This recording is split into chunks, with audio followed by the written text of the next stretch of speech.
So what do you find gets in the way most of the time for families today? Gets in the way of supporting better health? And even for those people in your program, what are their greatest challenges? I know social media is a big one, but what are you noticing in your program? I would say it's similar to what we just discussed, the habits. Hmm. Are you really wanting and ready to make that change? Because it does take effort and energy to change the habits of not relying on fast food, for instance, because we're on the go, or watching TV to quote unquote have downtime, right? And decompress, to, could be scrolling, right? Not being, using the excuse that I need to make sure I catch up with the world or catch up on emails. Whatever it is, we have these excuses. And if we're not really ready to make that change yet, then it's not that you won't make change. It just makes that change so much harder. Right. So that's one thing. Sometimes it's another parent or family member who's not on board with those changes either. Maybe one parent is and the other one doesn't quite believe in it, or again, want to make that change for themselves. And so I've had to have those one-on-one heartfelt talks with the other parent or grandparent. They mean well. But grandma, you can't keep feeding your grandchild, the candies every time you see them because you see what it does to them. They don't feel good afterwards. The behaviors show up and it doesn't just affect their family, but affects, or their immediate family affects you and it affects that individual. So if you really love and care about them, we need to be on the same page about how to support that individual. So just being ready for that change and changing those habits. And again, we work with you on that. You don't have to do it alone. And really overcoming that fear, especially for something like diet changes that I would say for some families, that's one of the most intimidating pieces because maybe their child's already such a picky eater, Hmm. or they know that they have that lifestyle of grab and go foods. We'll help you though, and change is possible. And it's not about perfection. We remind people that as well. It's about making Yeah. those small changes to make progress, right? Practice makes progress. Yes, I definitely emphasize it doesn't take perfection and there can always be bad days too. And knowing that you Hmm. can come back to it. But true, like as parents, we need to be role models for what we Hmm. expect of our kids. And if we're not doing it, then it's always going to be, well, why do I? And Hmm. also, even if, let's say, that child needs that support, let's say that eating healthier makes a bigger difference in their behavior.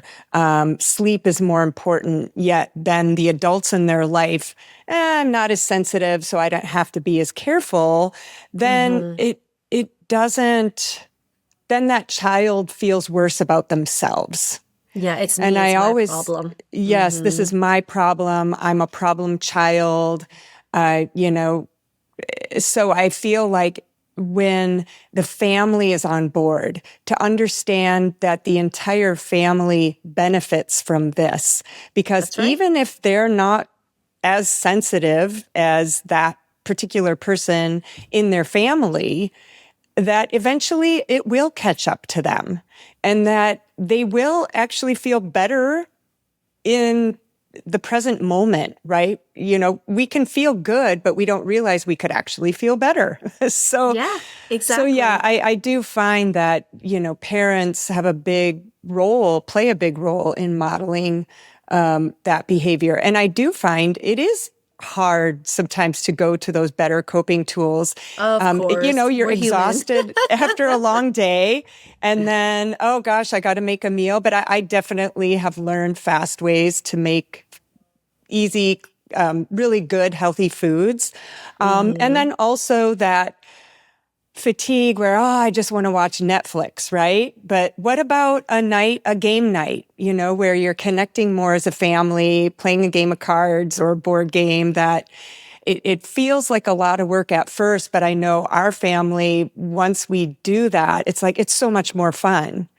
But the thought of it can sound a little exhausting at first. So it's just about taking those Yeah, first steps it to is. discover those alternatives. And having Yeah. that plan, you said. So thinking through, like, okay, when I'm exhausted, what are my options? If you plan ahead, so it does take a little bit of work in the beginning, but once you Hmm. plan ahead, you have those resources and tools to take out of your tool bag. And as you were speaking, it made me realize the why again. You started this conversation about my why and what brought me to Brain Mountains and how Brain Mountains is technically we didn't talk about Brain Mountains why, but similar, just wanting to give people that opportunity to thrive and meet their potential. When we make our everyday decisions, we have to come back to our why as well. Everyday life, you have to understand your personal why because that personal why is what drives your actions both personally and professionally. And so what I try to think about sometimes is, like you mentioned, I'm tired. I just maybe want to watch Netflix. Well, if I make this decision, does that align with what I want for myself and my goals? And if the answer is no, what else can I do? Right. And then also giving yourself grace because sometimes it is very cognitively taxing to make decisions all the time. And so give yourself grace. That's okay. And make a better decision the next time, right? Make a commitment and have that intention to align your actions with your goals and your whys to support that future that you, and presence and future that you want for yourself and your family. Right. And and going back to perfection is not expected. And that it doesn't mean you're never going to watch TV again. I mean, Yeah. I love a good Netflix show for sure. And I know I'm using one example there, or that we need to eat perfectly. But it's just that when it's always our go-to most of the time, we don't recognize how it can be draining and more Mm-hmm. taxing for our system. So it's about finding that balance, that you have a limited amount of time, of screen time, so that you also have these down times and renourishing times for your soul, renourishing the soul, getting out in Mm-hmm. nature, whatever it might be. So, Mm-hmm. yeah, that balance is unique to everyone. So. Mm-hmm. Exactly. Mm-hmm. Amanda, could you share an example of someone who's been through your program, what their experience was like? So many.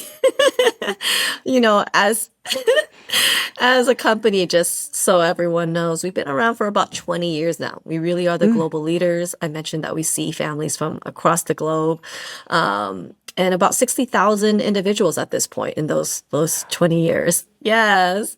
wow. However, there's definitely always ones that stick out in my mind at least, in everyone's minds. They have their breakthrough stories that really stay close to the heart. So I was, for whatever reason, thinking about this individual this morning. So I'll share him. This individual, his name is Gavin, and their family did authorize us to be able to use his story. And his story is on our YouTube, by the way, at Brain Mountain San Diego. Gavin was a student who went through so many different therapies and so many different schools. He had parents that really believed in him and fought for him, and they struggled through it because Gavin had a hard time managing his emotions and his behaviors. He had a hard time learning. He had low self-esteem. And honestly, a lot of it probably was because he was deemed that child in the classroom and was constantly moved, needed an aid, and over many, many years, just nothing was really helping. And as he's getting older, his confidence it just wanes more. And why try to be more than the kid that everyone kind of pins you at, right? And Mhm. so Gavin was one of the students that we worked really hard with and had to build that trust and relationship that we're on your side and we're here all because we love you and not because we're trying to fix you. And that as much as you try to push us away, that we're still going to be here for you. I mentioned earlier, we really customized the program to each family, and this family was one we were very creative with, and again, constantly had to be on our toes to support his needs. And I'm happy to report that in just a few months, this child went from getting called home from school and IEPs that he couldn't, goals that he couldn't meet, and just not having the relationships that he wanted and activities he couldn't handle, to now, this is quite a few years later now. This child is thriving. He's doing well in school. He has won awards on his sailing team. He's never been in a team in his life before that. Sailing. Sailing, to have all the executive functioning, cognitive, visual, and motor skills to sail his own little tiny boat, and be part of a team as well, is incredible. But again, not a miracle. The parents, Gavin himself, and our team worked really hard to build up his development and his confidence, to let him know he was capable, and gave him the brain, build that better brain, we like to say, to allow him to thrive in this way. And so I was thinking about him this morning and wanting to check in. So I'm really happy that you asked this. And I'm like, I could talk about him. So check out Gavin's story on our YouTube. I would say that's a pretty special one.